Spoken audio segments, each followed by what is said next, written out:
Bonjour à tous et bienvenue sur Crypto Signal. Aujourd'hui, on va, excusez-moi, je suis un petit peu enroué. On va donc faire une analyse sur Bitcoin, comme d'habitude. Rien de bien nouveau. On va essayer de comprendre pourquoi Bitcoin a rechuté suite à cette jolie hausse qu'il nous avait donnée hier. En l'occurrence, il s'agit d'informations sur l'emploi qui sont tombées aux États-Unis. Et puis ensuite, on ira voir un potentiel indicateur de bottom, mais vous allez voir qu'on n'a pas tout de suite touché vraiment cet indicateur-là. Et puis ensuite, on ira faire probablement un petit peu de Glassnode si on a le temps, c'est-à-dire de l'analyse on-chain. Alors, ici, on voit un Bitcoin à 29 500 $. On est toujours ici dans ce potentiel bear flag, c'est-à-dire c'est la même figure que ce qu'on avait fait là. Vous comprendrez que la target ici de ce très gros bear flag qu'on avait fait n'a toujours pas été atteinte. Comment on calcule la target d'un bear flag? Et bien tout simplement, on prend la totalité du mât qu'on reporte sur le haut du drapeau. Alors hop, on va essayer de prendre la bonne chose. Voilà, merci, viens avec moi. Ici, tout simplement. Donc là, la target chartiste de cette baisse ici nous emmènerait aux 11 000 $, comprenez-le bien. Et ça coïncide plutôt pas mal avec les 161,8% de l'expanding flat dont je vous parlais tout à l'heure.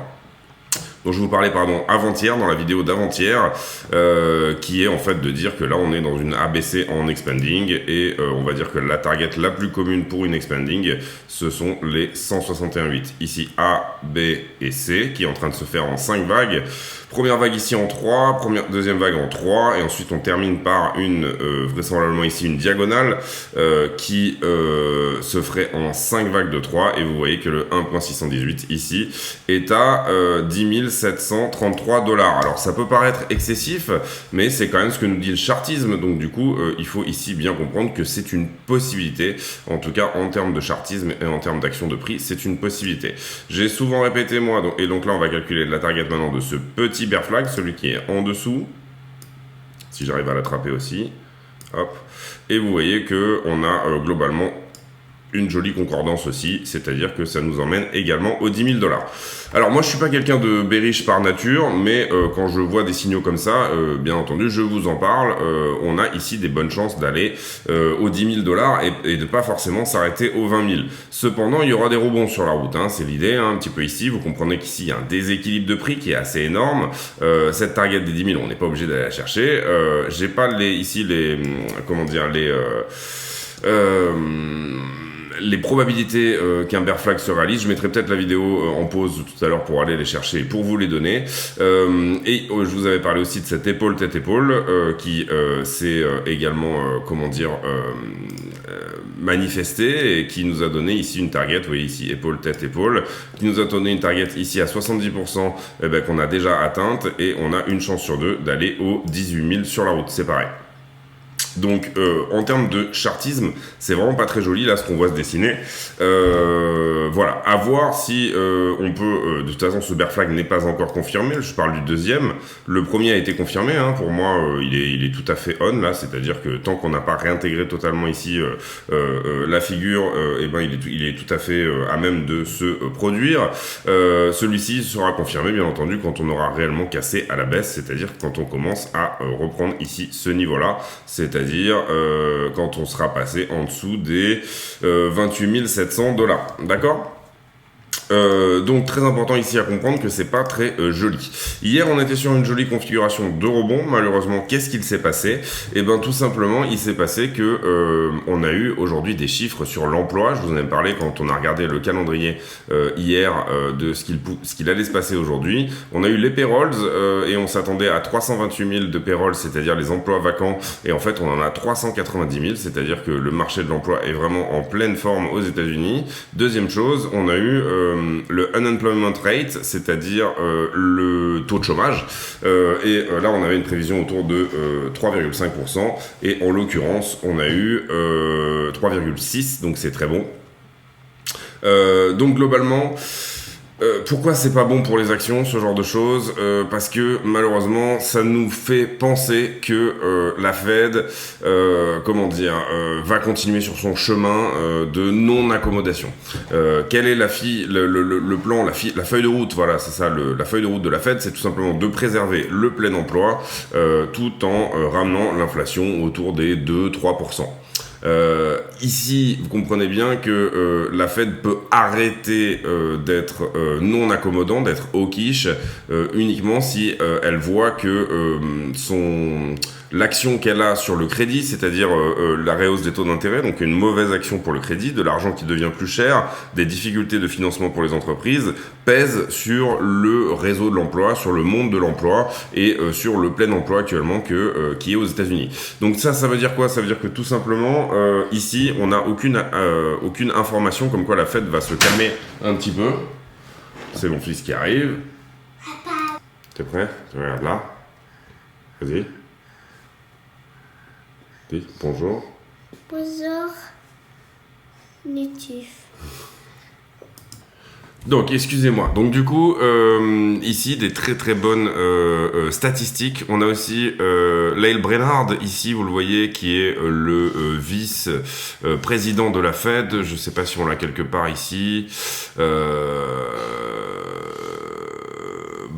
Non, mais peut-être sur Market Watch, on va regarder. Non plus. Bon, en gros, Brainard qui dit, je vois pas pourquoi la Fed arrêterait ici sa politique hawkish, tout simplement. Il y a trop d'inflation, le monde de l'emploi va très bien, donc du coup on continue la feuille de route comme elle était prévue, c'est-à-dire que comme vous le savez ici, on aura vraisemblablement une hausse de 0,5% en juin. C'est des choses qui sont déjà pricées par les marchés, mais qui ont bien entendu une importance sur le cours de la journée. Et là, on voit que le rebond qui s'était mis en place un petit peu sur le marché action hier et avant-hier. Ici, vous voyez le Dow Jones qui est, là on est en 4 heures, mais le Dow Jones ici qui corrige aujourd'hui. Là, il est 18h15, donc la bourse a ouvert depuis 3 heures. Et le Nasdaq également qui est en train de corriger également, tout comme le SP500 qui est également dans sa correction. Est-ce que ça veut dire que on va nécessairement faire un nouveau plus bas, s'écraser au sol, etc. Non, pas du tout. Ce sont des corrections journalières. Cependant, ici, vous voyez que sur Nasdaq, on a à peine touché les 0,236 de rebond. Donc pour l'instant, c'est un rebond très faible qu'on a eu ici. Sur SP500, on est au premier arrêt. Si vous tracez un Fibonacci ici de toute la descente, le retracement dans la montée, ici, s'arrête au premier arrêt. Donc c'est normal de latéraliser un petit peu dans cette zone. Est-ce que le Nasdaq nous fait une figure? Là, j'aimerais bien regarder ce qui se passe un petit peu en haut de ce mât. Comment se fait la correction? On avait peut-être un bull flag, c'est pas très joli quand même, on va essayer de regarder en 2 heures. Ouais, à voir, voilà, c'est pas très joli quand même. Hein. Et vous voyez qu'on ouvre aujourd'hui sur un gap baissier à cause de la news tout simplement qui est sortie ce matin. Voilà, donc du coup, voilà pourquoi cette baisse, pourquoi on est en train de baisser en ce moment, tout simplement à cause de bonnes, on va dire, et c'est tout ce qu'on leur souhaite pour les gens qui ont des jobs, de toute façon, cette bonne statistique sur le... Excusez-moi, je me réveille de la sieste. Cette bonne statistique sur le réseau et le monde du travail américain. Ensuite, on va aller faire ici le sentiment. Du coup, on passe sur les news. Sur Bitcoin, il n'y a pas de news majeure. Binance qui lance 500 millions, un fonds de 500 millions autour du Web3. Et puis, oui, on a l'État de New York qui banne le Bitcoin sur fond de carbone, c'est-à-dire tout le Bitcoin qui n'est pas sous forme d'énergie naturelle a été banné dans l'État de New York. Il y a 2 raisons à ça. Tout simplement, l'État de New York importe depuis les autres États, importe tout simplement une grande partie de son électricité, et très grandement en électricité. Donc du coup, c'est une manière de essayer d'éviter un petit peu cette espèce de balance d'État à État au niveau électricité. Tous les mineurs qui partiront de New York, ne vous inquiétez pas, trouveront leur place, que ce soit au Texas ou dans d'autres pays, la Floride par exemple, dans d'autres États. Cependant, on peut dire ici que comment dire, New York, c'est aussi là où est Wall Street, et donc c'est relativement normal qu'il y ait un petit peu, de la part de la vieille garde de Wall Street, une véhémence contre le Bitcoin. Puisque tout simplement ici il faut comprendre que Wall Street n'est pas à la base quelque chose qui est très comment dire accommodant par rapport à la DeFi, etc. C'est vraiment quelque chose de nouveau que Bitcoin soit accepté. Donc la vieille garde, les sénateurs, etc. sont plutôt contre Bitcoin dans ces moments-là.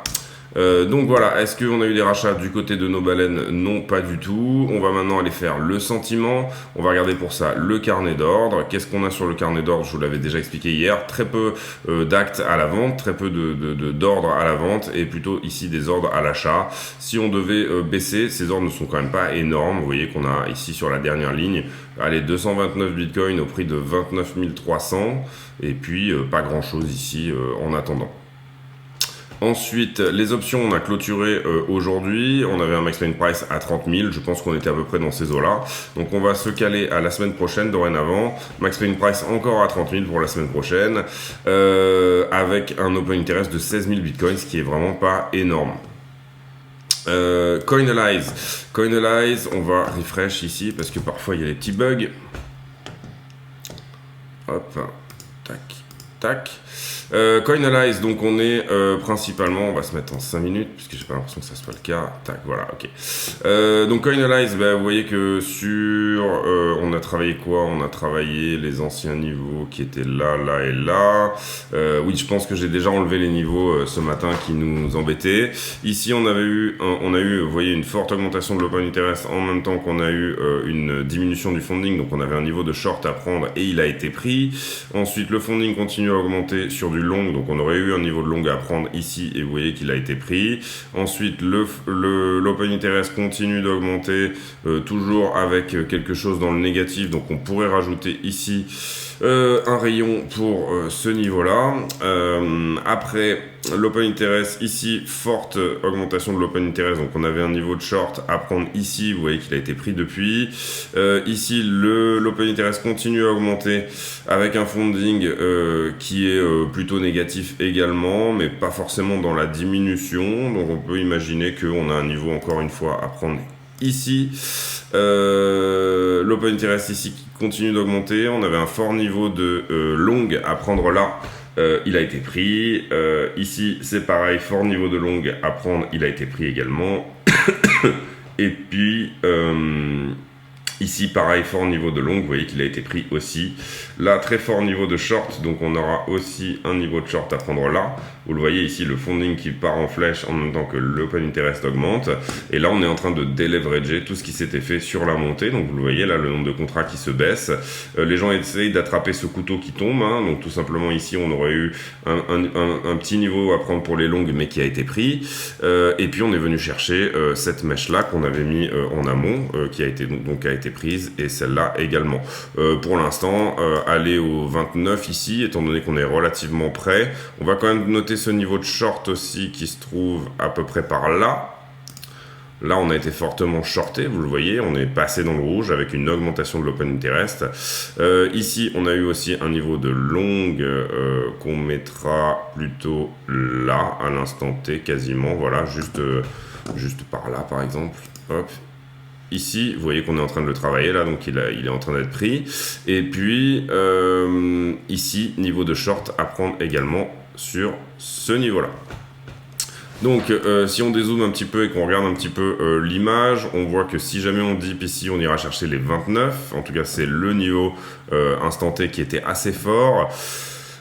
Pourquoi les 29 ici? C'est pas un niveau significatif, vous le voyez en tout cas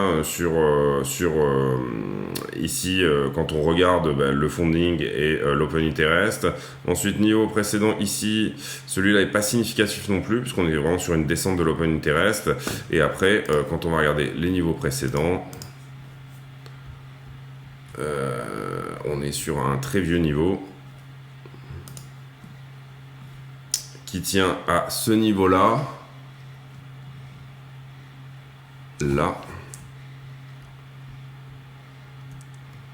Et c'est pareil, on n'est pas sur un niveau énorme, hein. Vous le voyez ici, réaugmentation, le niveau à prendre, il était plutôt ici.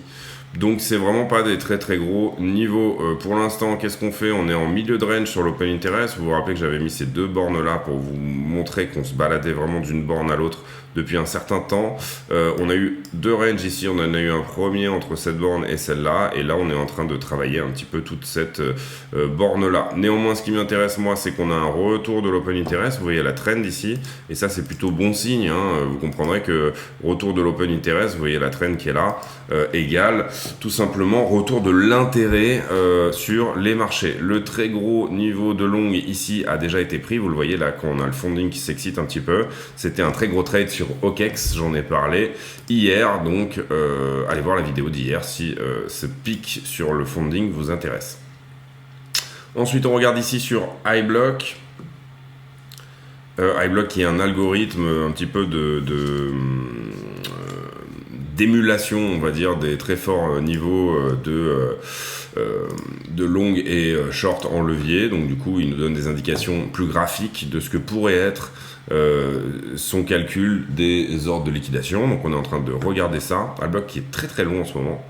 Donc voilà, on va regarder d'abord Kingfisher. Du coup, vous voyez qu'on a pris ici, hier il y avait une énorme spike à prendre, là il y avait une énorme mèche à prendre, on est venu la chercher.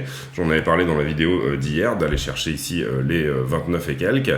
Celle-ci a été prise, en l'occurrence si on devait partir plus haut, on viendrait chercher ici à minima les 31. Et si on doit aller chercher plus bas, on irait chercher dans un premier temps les 29 et peut-être les 28 500. Au plus ces niveaux datent, au moins ils ont de force, parce qu'au plus on a de chances que les gens aient pris profit sur leur trade. Alors ici, iBlock, on va refresh. Refresh, on se remet sur le contrat Binance, le tier 2. Et on fait ce petit run. Donc du coup, vous voyez cette très grosse position ici qui a été prise à l'instant T. Pour l'instant, on a plus de shorter que de longueur en delta cumulé sur les 5 derniers jours. Si jamais on devait aller plus bas, iBlock nous dit, moi je te donne un dip à 29 800 pour un rebond. Vous voyez que c'est la zone où tout est beaucoup plus dense ici, vous le comprenez.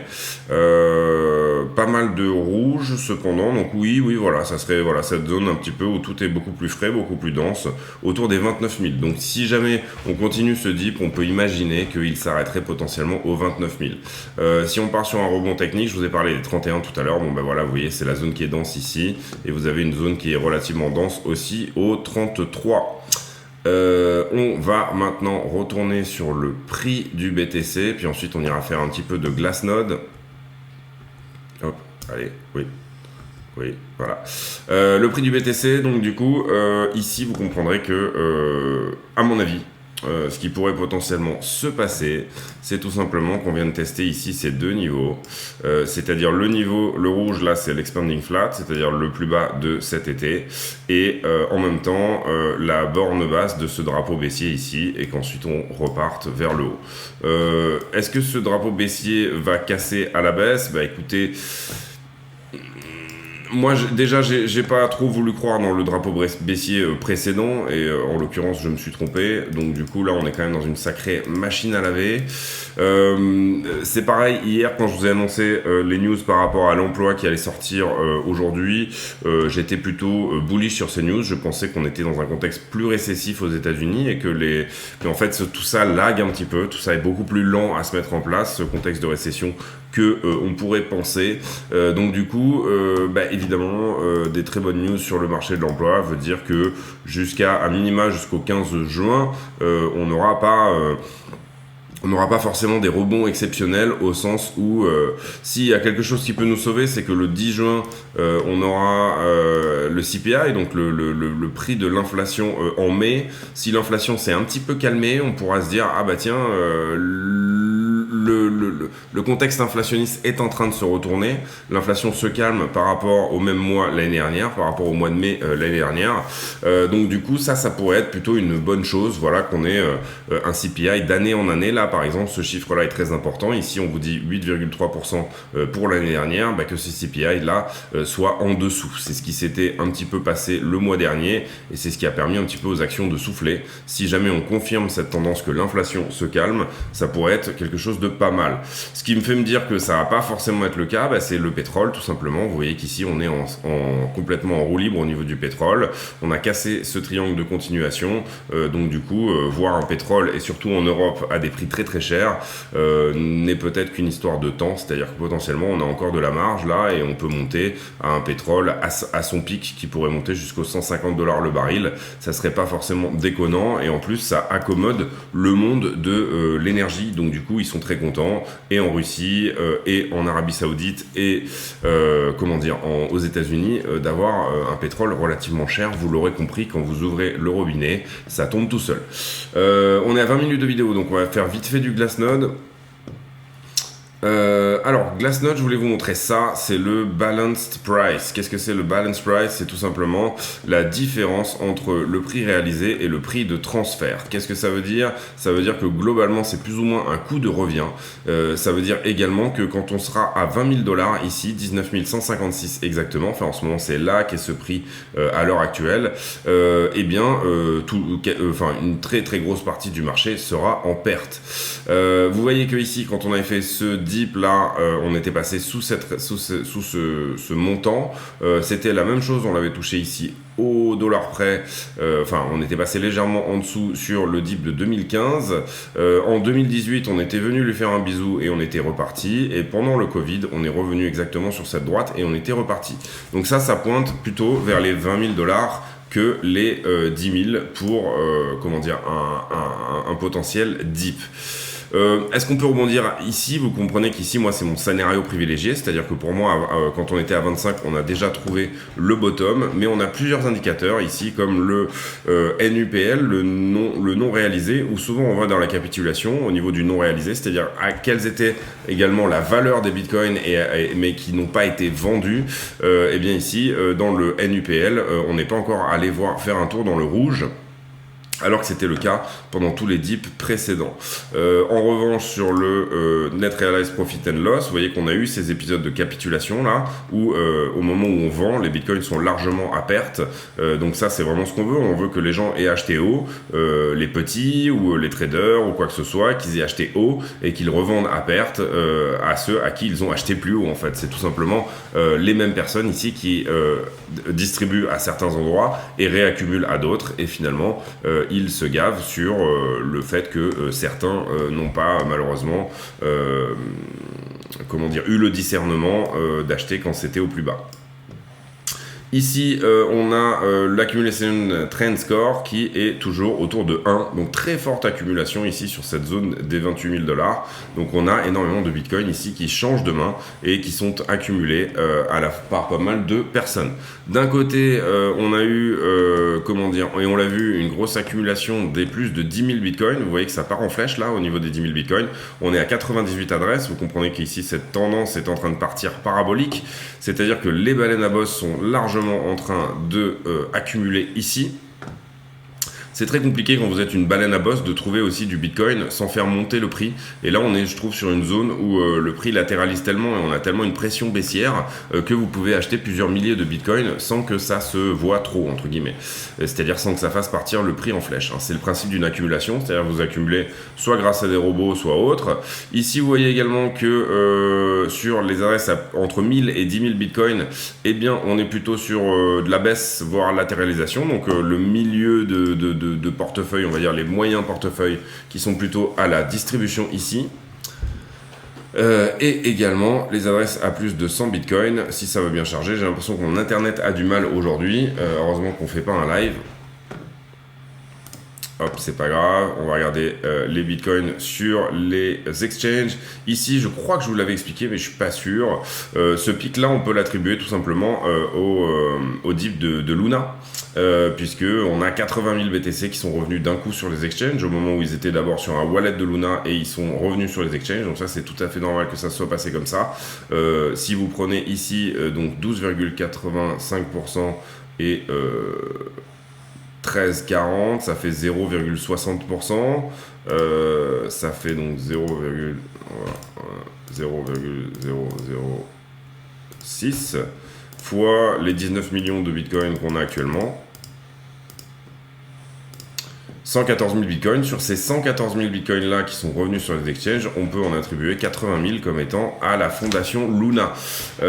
Ici, vous voyez qu'il y en a certains qui sont repartis, certains sont restés sur les exchanges et une bonne partie ici est repartie des wallets. Donc cette trend là de retour sur les exchanges est tout à fait normale. Donc on va regarder les 100 bitcoins. Adresse à plus de 100 bitcoins qui sont en latéralisation totale. On aimerait bien ici faire un nouveau plus haut. Et ce que je voulais vous montrer principalement, c'était donc les 10 bitcoins où c'est pareil, on est plutôt à la latéralisation ici. Mais ce que je voulais vous montrer ici, c'est les... je crois qu'il y a les adresses à plus de 1 bitcoin qui sont à l'ATH, c'est-à-dire que c'est la nouvelle du jour, c'est que on a un ATH sur les adresses à plus de 1 bitcoin. Ça c'est relativement sain, c'est-à-dire que ça veut dire que Bitcoin participe un petit peu à une forme de distribution des richesses, et en ce moment vous comprendrez que ceux qui sont à l'accumulation, ce sont les 1 bitcoin. D'ailleurs on va se la mettre en favori celle-ci, hop, voilà. Ce sont les 1 bitcoin, les 10 bitcoin et les 10 000 bitcoin. Donc c'est relativement intéressant de voir ça. C'est-à-dire qu'en ce moment, à la fois les plus pauvres et les plus riches sont en train d'accumuler à ce prix. Ça peut aussi vouloir dire plusieurs choses. On m'a posé la question en commentaire, pourquoi les 1000 bitcoins n'accumulent pas? Tout le monde ne peut pas accumuler en même temps ici. Vous le comprendrez qu'il va falloir qu'il y ait des portefeuilles qui vendent à d'autres, etc. Puisqu'il n'y a pas de nouveaux bitcoins. Donc il faut bien qu'il y en ait un qui vende aux autres. En ce moment, c'est les 1000 bitcoins, donc plutôt les gros traders, les petites institutions et les gens qui étaient déjà en position depuis longtemps qui vendent. Et les très grosses institutions et les extrêmement riches qui sont plutôt ici à l'accumulation, c'est-à-dire les plus de 10 000 bitcoins. Est-ce qu'on a d'autres choses à voir sur Glassnode? Le Rodel Ratio aussi qui nous dit qu'on n'est pas encore au bottom. Cet indicateur-là va souvent dans le vert au moment des dips sur Bitcoin, et en l'occurrence là il nous dit qu'on n'y est pas. Et puis par contre on a la dormance qui nous dit qu'on est sur des niveaux de dormance qui sont vraiment exceptionnels. C'est-à-dire que on est vraiment dans le vert ici depuis un moment. Ça veut dire que les coins ne bougent pas. Ici, vous le savez, il y a plus de 64 ou 65% des coins qui n'ont pas bougé depuis plus de 1 an. Donc ça veut dire, c'est ça qui explique aussi le fait qu'on tienne ici les 28, les 30. Voilà, on a eu énormément d'accumulation ici sur ces niveaux-là. Et en ce moment, ces gens-là ne vendent pas au prix qu'ils ont acheté. Ça peut s'expliquer en partie, je pense que c'est ce graphe-là, mais je suis pas sûr, non... Oui, voilà. Ici, vous avez les niveaux d'accumulation. Excusez-moi. Les niveaux d'accumulation des très gros. MicroStrategy qui a 124, je pense qu'ils ont même un peu plus maintenant, BTC, avec leur niveau d'achat qui est autour des 30 000. Donc, ils défendent ce niveau. Tesla qui est légèrement en perte avec un 42 000 BTC qu'ils ont acheté au niveau des 33 000. Le Salvador, maintenant ils en ont un peu plus, donc il faudrait que je mette à jour ceci, qui a acheté autour des 45, je crois qu'ils ont racheté 800 autour des 35 ou 36 000, et Grayscale qui a un coût d'achat à 17 000 $ et qui a 640 000 BTC, l'éminence grise du Bitcoin, le gros monstre noir, la méga baleine, le mégalodon, j'ai envie de dire, du Bitcoin. Voilà, je pense qu'on a fait le tour pour aujourd'hui. Comprenez bien que cette baisse aujourd'hui est due à une news qui est journalière, qui est ces relativement excellentes statistiques sur le monde de l'emploi aux États-Unis, qui fait que tout le monde se dit que, la Fed va dorénavant continuer sa feuille de route qui serait plutôt bearish pour les actions, c'est-à-dire arrêter de fournir de l'argent gratuit et d'imprimer à outrance. De toute façon, ici, ce qu'il faut bien comprendre, parce que je peux pas faire cette parenthèse-là à chaque fois, mais vous avez deux sortes de personnes sur le Bitcoin. Vous avez des personnes qui vont être des institutionnels, qui vont investir comme des institutionnels, avec une logique d'institutionnel, c'est-à-dire qu'ils ont besoin de mettre Bitcoin dans une case. Excusez-moi si j'éternue. De mettre Bitcoin dans une case. Donc tout simplement ici, ça sera risk-on, asset à risque, et technologie. Donc du coup, on prend l'ordinateur, on met, on a acheté du Bitcoin, on l'a mis dans cette catégorie-là. Pour l'instant, il n'y a pas de catégorie réserve de valeur comme le Bitcoin, ou il n'y a pas de catégorie nouvelle or digital. Parce que ça n'est pas le cas. La capitalisation n'est pas suffisante et la volatilité est trop importante pour que on puisse catégoriser Bitcoin comme ceci. Comprenez bien ici que si on tient les 30 000 $, bon d'accord, c'est beaucoup de volatilité, volatilité quand même. Mais c'est peut-être le début de quelque chose ici que de défendre cette zone qui va de 70 à 30 000. C'est peut-être un début d'arrêt de la volatilité sur Bitcoin. C'est peut-être le début de quelque chose qui va permettre une décorrélation des marchés. Tiens d'ailleurs, avant de clôturer la vidéo, on va regarder la corrélation en 4 heures. Et en 4 heures, vous voyez qu'ici, on n'était pas du tout corrélé. Hein. Quand on est sur le 1, quand on est sur la ligne médiane, c'est qu'on n'est pas du tout corrélé d'avec le SP500. Ici, on s'est inversement corrélé, c'est-à-dire que le SP500 était en train de monter et Bitcoin était en train de descendre. Ici, on était dans le moyennement, pas du tout corrélé, pardon, et on est revenu sur la journée d'hier, donc le 2 juin, jeudi, en corrélation parfaite. Pour le moment, sur la journée d'aujourd'hui, on est plutôt en train de se décorréler. Je pense que les actions diminuent plus peut-être que ce que Bitcoin est en train de diminuer, puisque là, on est plutôt à la latéralisation sur Bitcoin. Néanmoins, vous comprendrez ici que ça, c'est pareil, ce sont peut-être les premiers signes. Vous voyez qu'avant, on était beaucoup plus souvent dans le vert. Sur une période de ici 15 jours, ça fait 15 jours que potentiellement Bitcoin est tout doucement en train de se décorréler du S&P. Je préfère vous en parler maintenant alors que c'est une potentialité et je préfère vous en parler avant tout le monde que d'être en retard sur ce signal-là que moi je perçois comme étant quelque chose d'intéressant. Donc voilà, c'est tout pour moi aujourd'hui. J'espère que cette vidéo vous a plu. Si c'est le cas, n'hésitez pas à vous abonner, activer la cloche des notifications, mettre un like, surtout mettre un like parce que c'est ça qui pousse bien les vidéos vers le haut. Et puis commentaire.